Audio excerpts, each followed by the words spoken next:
அம்மா அம்மா. என்னடா கிளம்பிட்டியா? நான் கிளம்பிட்டேம்மா.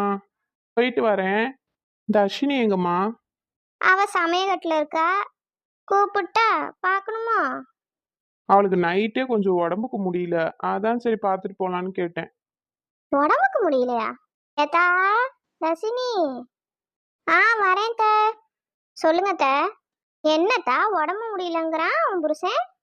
ஆமாம் த, நைட்டு என்னன்னு தெரியல, ஒரு மாதிரி வாமிட்டிங்காக வந்துச்சு. ஆ நீயும் சொல்லவே இல்லைன்ட்ட. இப்பெல்லாம் ஒன்றும் பண்ணலத்த, நல்லா தான் இருக்கேன், அதான் சொல்லலை. இல்லத்தா, இருந்தாலும் நீ ஒரு வார்த்தை சொல்லணும் பார்த்துக்க. உடம்புக்கு முடியலன்னா அத்தை நானே எல்லாம் செஞ்சிருப்பேன்ல. உடம்பு நல்லா இல்லைன்னா கண்டிப்பாக சொல்லியிருப்பேன் த, நல்லா தான் இருக்கேன். சரித்தா. லேய், அதான் அவ சொல்லிட்டா இல்லை, நீ நின்றுட்டு இருக்க? ஓ. சரிம்மா, பார்த்துக்க அவளை. தர்ஷினி பாய், வரேன். வரேம்மா. ஆ அனுப்பிவிட்டு உள்ள வாத்தா. சரிங்க த. ஏய், நிஜமா நல்லா இருக்காடி உடம்பு? இல்லை பயந்துக்கிட்டு எதுவும் சொல்றியா? இல்லைங்க, நல்லா தான் இருக்கு. சரி, நான் வரட்டுமா? போயிட்டு வாங்க. ஏத்தா போயிட்டானா? போயிட்டா இருக்க. ஏத்தா, இந்த பீக்கங்காயை வெட்டி வச்சிருக்கேன், அதை கடைஞ்சி வச்சிரு. வெங்காயம் தக்காளி எல்லாம் நறுக்கி வச்சிருக்கேன். சேர்த்த கீரையை மட்டும் எடுத்தாந்து திண்ணைக்கு கொடு, நான் அங்கே போகிறேன். சரிங்க த. இப்போ மாமா வருவார் காலை சாப்பாட்டுக்கு, செத்த அதையும் போட்டுரு. சரி த.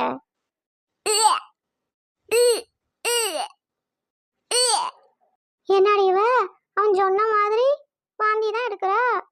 இவ்வளோ நேரம் நல்லா தானே இருந்தா. போய் பார்ப்போம். ஏத்தா தசினி. அத்தை. என்னத்தா, என்ன பண்ணுது? அத்தை, இவ்வளோ நேரம் நல்லா தான் இருந்தேன். இப்போ வாமிட் எடுத்ததுக்கு அப்புறம் ஒரு மாதிரி தலையை பின்னாடி பிடிச்சி இழுக்கிற மாதிரி இருக்கு. அப்படியே தலையை சுத்துற மாதிரி இருக்கு. நிற்க முடியலத்த. சரித்தா, நீ போய் படுசாமி செத்த. ஏத்தா, நீ படுத்து, நான் அவனுக்கு போன போட்டு வரேன். அப்பயும் சொல்லிட்டு தான் போனான். சரிங்கத்த, நல்லா உள்ள தள்ளி படுத்துக்கத்தா. ஏன் பிள்ளைக்கு இப்படி பண்ணுதுன்னு தெரியலையே. ஹலோ லேய் தருணே, வாடா செத்த வீட்டுக்கு. இந்த புள்ள மறுபடியும் வாந்தி எடுத்துட்டா.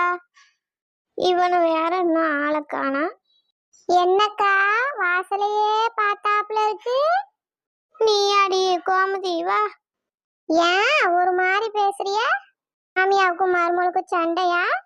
எப்ப பார்த்தாலும் அதே புத்தி அடி உனக்கு. இன்னும் என்னத்துக்கு இப்படி இருக்கிய? ஏட்டி, அவளு என்னான்னு தெரியலடி, நேத்துல இருந்து ஒரே உடம்பு முடியாம கிடக்குறா. என்ன செஞ்சிச்சு? காய்ச்சலா? இல்லடி, முணுக்கு முணுக்குன்னு வாந்தி எடுத்துக்கிட்டு ஒரு மாதிரி தலையை பிடிச்சி இழுக்குதுங்கிறா. எக்கா கை கொடுங்க, கை கொடுங்க. கோமதி, என் கோவத்தை கிளப்பாத சொல்லிட்டேன். அட கைய கொடுங்கக்கா. கங்க்ராச்சுலேஷன். இந்த கங்கராசு குங்கராசுல என்னட்ட சொல்லிட்டு இருக்கா, சொல்லிவிட்டேன். அறுவாதை எட்டு போவோம் அப்புறம். ஏக்கா வாழ்த்துக்கள் சொன்னேக்கா. வாழ்த்துக்களா? ஏண்டி எரியிற நினைப்புல எண்ணெய் அள்ளி கொட்டிக்கிட்டு இருக்க நீ? அட என்னக்கா இவ்வளவு வயசா இப்படி முட்டாளா இருக்கீங்களே.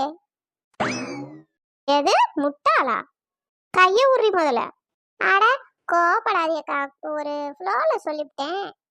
எக்கா, உன் மருமவ மாசமா எதுவும் இருக்காளோ என்னவோ. என்னடி சொல்றவ? ஆமாக்கா, அதான் வாந்தி எடுத்தா தலை சுத்துதுங்கிற, வேற என்னவா இருக்கும்? எட்டி கோமதி, உன் வாயில சக்கரை எள்ளி போட. ஆமாட்டி, இந்த மரமண்டைக்கு அது ஏறல வாரு. அப்புறம் என்ன, மவனை வரும்போது இந்த டெஸ்ட் கிட் ஒன்று வாங்கிட்டு வர சொல்லுங்க. அது என்னட்டி டெச்சுப்புனா? ஐயோ அக்கா, டெச்சுப்பு இல்ல, டெஸ்ட் டியூப் கிட். அது என்னவோ, அது எதுக்கு? அது டாக்டர்லாம் நம்ம போக தேவையில்ல, வீட்ல இருந்தே டெஸ்ட் பண்ணிக்கலாம். என்னடி சொல்ற? ஆமாக்கா, அது மாதிரி இப்ப வந்திருக்கு. இப்ப நம்ம வீட்ல இருந்தே செக்அப் பண்ணிட்டு அப்புறம் கூட போய் டாக்டரை பார்க்கலாம். அப்படியா சொல்ற? ஆமா, உங்க மகனுக்கு போனை பண்ணி சொல்லுங்க. அம்மா மா மா. ஏ கோமதி, நீ போடி, அவன் வந்துட்டான். சரிக்கா, என்ன ஏதுன்னு அப்புறம் சொல்லுங்க. சரிடி. அத்தை, இப்ப நம்ம எங்க போறோம்? அவரை வேற வர சொல்லியிருக்கீங்க. ஒன்றும் இல்லை மக்கா, நீ பயப்படாத. ஆஸ்பத்திரிக்கு தான் போறோம். எனக்கு ஒன்றும் இல்லை அத்தை, சாப்பிட்டது எதுவும் சேரலன்னு நினைக்கிறேன். பரவாயில்லடி, எதா இருந்தா என்ன, நம்ம ஆஸ்பத்திரி போயிட்டு வந்துருவோம். ஆமா தர்ஷினி. எனக்கு என்னமோ நீங்க தேவையில்லாம பயப்படுறீங்கன்னு தான் தோணுது. ஏத்தா, நல்லா வாந்தி எடுத்து தலை சுத்துச்சுன்னா முழுகாம கூட இருப்பாங்கத்தா. என்னம்மா தர்ஷினி பேச்சே காணா? தெரியலத்த. போய் எதுக்கும் டெஸ்ட பண்ணிடுவோம், அதுக்குத்தான். ஆஹா, நம்ம இதை யோசிக்கலையே. அப்பாவாக போறோமோ?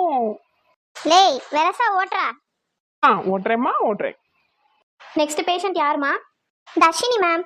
பிரெக்னன்சி டெஸ்ட் எடுத்திருக்காங்க. வர சொல்லுங்க வர சொல்லுங்க. தர்ஷினி தருண். நாங்க தாம்மா, உள்ள போலாமா? வாங்க வாங்கம்மா. பேஷண்ட் யாரு? இவா தான் டாக்டர் அம்மா, என் மருமவா. 2-3 தரம் வாந்தி எடுத்து ஒரே மயக்கமா வருதுன்னு சொல்றா. சரி முழுகாம இருக்காளோ என்னமோன்னு டெஸ்ட் பண்ணலான்னு ஆஸ்பத்திரி கூட்டி வந்திருக்கோம். சரிம்மா, வெயிட் பண்ணுங்க. பிரெக்னன்சி டெஸ்ட் எடுத்தாங்களா? எடுத்தாச்சு டாக்டர். கிட்டேங்கம்மா. இந்தாங்க மேம். ஆஹா, ஏம்மா உங்க மருமவ பிரெக்னென்ட்டாலாம் இல்லை. என்ன டாக்டர் அம்மா சொல்றிய? ஆமாம்மா, இந்த கிட்டில் 2 கோடு வந்துச்சுன்னா தான் ப்ரெக்னென்ட் ஆகிருக்காங்கன்னு அர்த்தம். இதில் 1 தான் இருக்கு. அவங்க ப்ரெக்னென்ட்டாலாம் இல்லை. இல்லை டாக்டர் அம்மா, அவன் நேற்று நைட்ல இருந்து ஒரே வாந்தி எடுக்கிறா. வாந்தி எடுத்ததுக்கு அப்புறம் தான் ஒரே தலையை சுத்துதுன்னு சொல்றா. இதை பிடிமா. Yes ma'am. நீங்க ஒன்றும் வருத்தப்படாதீங்க, உங்களோட குழப்பத்தை இப்போவே தீர்த்தரலாம். நீங்க சாப்பிட்டு வந்தீங்களா தர்ஷினி? Yes doctor. அதனால கூட இருக்கலாம். நீங்க ஒன்றும் மனசை போட்டு குழப்பிக்காதீங்க. நாளைக்கு காலையில சாப்பிடாம எம்டி ஸ்டொமக்ல இங்க வாங்க. அப்படி இல்லைன்னா கூட இந்த டெஸ்ட் கிட்ட வாங்கிட்டு போங்க. வீட்லயே எழுந்திரிச்ச உடனே நீங்க டெஸ்ட் பண்ணி பாருங்க. பார்த்தா தெரிஞ்சிருமா டாக்டர்? ஆமாம்மா, நீங்க பாருங்க. அப்படி 2 கோடு வந்துச்சு அப்படின்னா பிரெக்னென்ட் ஆயிருக்காங்கன்னு அர்த்தம். அதுக்கப்புறம் நீங்க என்னை வந்து பாருங்க. சரிங்கம்மா, வர்றோம். பார்த்தா போலாம். எம்புட்டு ஆசையோடி வந்திருப்போம். நெக்ஸ்ட் பேஷண்ட் யாரு மேம்? இவங்க தான் லாஸ்ட் பேஷண்ட். ஓகே, நான் இப்போ ஆப்ரேஷன் தியேட்டருக்கு போறேன். Okay ma'am.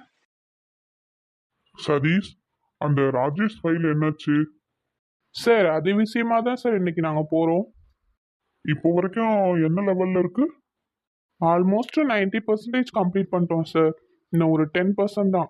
இன்னைக்கு போய் விசாரணை முடிஞ்சிருச்சுன்னா ஃபைல் க்ளோஸ் பண்ணிடலாம். ஓகே, பாருங்க. இன்னைக்கு எப்படியாவது பேசி கரெக்ட் பண்ணிடணும். எல்லாரும் பொண்ணு பின்னாடி அலைவாங்க, நான் தான் பொண்ணோட அண்ணன் பின்னாடி அலைஞ்சுக்கிட்டு இருக்கேன். Excuse me. ஹலோ, வாங்க வாங்க. அப்பா எதுவுமே சொல்லலையே என்ன பார்க்க வருவீங்கன்னு. ஹலோ சார், ஆக்சுவலி கொஞ்சம் பர்சனல் விஷயமா வந்தேன். சொல்லுங்க, எதா இருந்தாலும் பார்த்துப்போம். இல்லை சார், இது நான் தான் பேசணும்.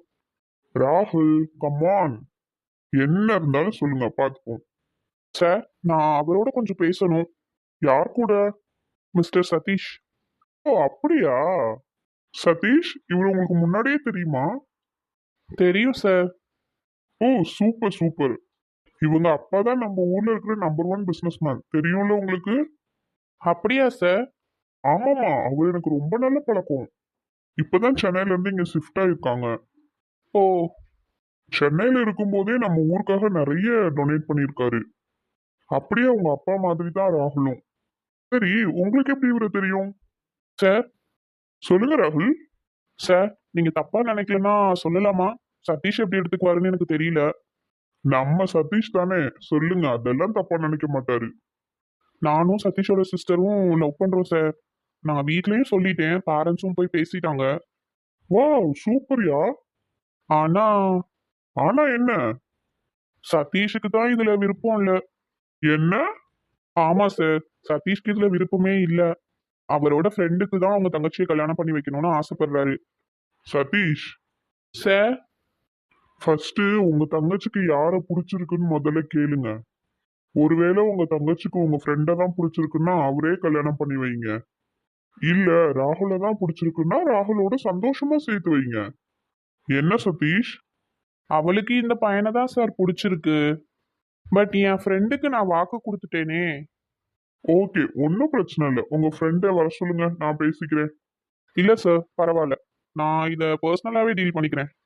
இதை நீங்க கூப்பிட்டு சொல்லி இவர் ஒத்துக்கிட்டாலும் உங்களுக்காக ஒத்துப்பாரே தவிர மனசார எதுவும் பண்ண மாட்டாரு. ஸோ என்ன நடக்கணுமோ அதுவே நடக்கட்டும் சார். ஓகே சார், அப்ப பாப்போம் சீக்கிரமே. ஓகே ராகுல், ஒன்றும் வரி பண்ணிக்காதீங்க, எல்லாம் நல்லதே நடக்கும். ஓகே. சதீஷ் கொஞ்சம் இங்கிட்டு வாங்க. சார். என்னடா உங்க பர்சனல்ல தலையிடுறேன்னு நினைச்சுக்காதீங்க. இந்த காலத்துல இந்த மாதிரி ஒரு பையன் கிடைக்கிறதுலாம் நான் சத்தியமா சொல்றேன் ரொம்ப கஷ்டம். அதுவும் இந்த பையன்லாம் லவ் மேரேஜ் பண்றான்னா பெரிய விஷயம். ஏன் சார்? பின்னென்ன, அவங்க அப்பாவை நீங்க யாருன்னு நினைச்சீங்க? நம்பர் ஒன் பிசினஸ் மேனுங்க. பையன் சொக்க தங்கம். நான் கேரண்டி தரேன் உங்களுக்கு. நான் ஒரு பார்ட்டிக்கு போயிருந்தேன் ரீசெண்டா. அங்க வந்த கெஸ்ட்லயே 3-4 பேர் மட்டும்தான் ட்ரிங்க்ஸ் பண்ணாம இருந்தாங்க. அதுல ராகுலும் ஒண்ணு. அவங்க அப்பா பக்கா ஜென்டில்மேன். ஆனா பாக்குறதுக்கோ பழகுறதுக்கோ அப்படி இருக்கவே மாட்டாரு. நான் உங்களோட வயசுல சின்னவன் தான். ஆனா இன்னைக்கு உங்களோட பெரிய போஸ்டிங்ல இருக்கேன். அது எனக்கு கிடைச்ச லக்கு.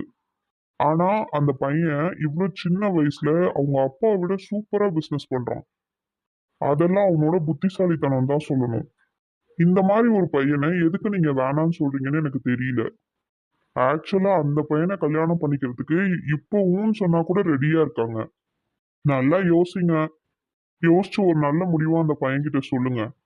நான் சொல்ல வேண்டியதெல்லாம் சொல்லிட்டேன். இதுக்கு மேல முடிவு உங்களோடது. Okay sir. ஓகே சதீஷ், நீங்க கிளம்புங்க. Yes sir. ச்சே, நம்ம தான் தப்பு பண்ணிட்டோமோ? நமக்கு இருந்த ஈகோல நம்ம தான் தப்பா முடிவெடுத்துட்டோமோ?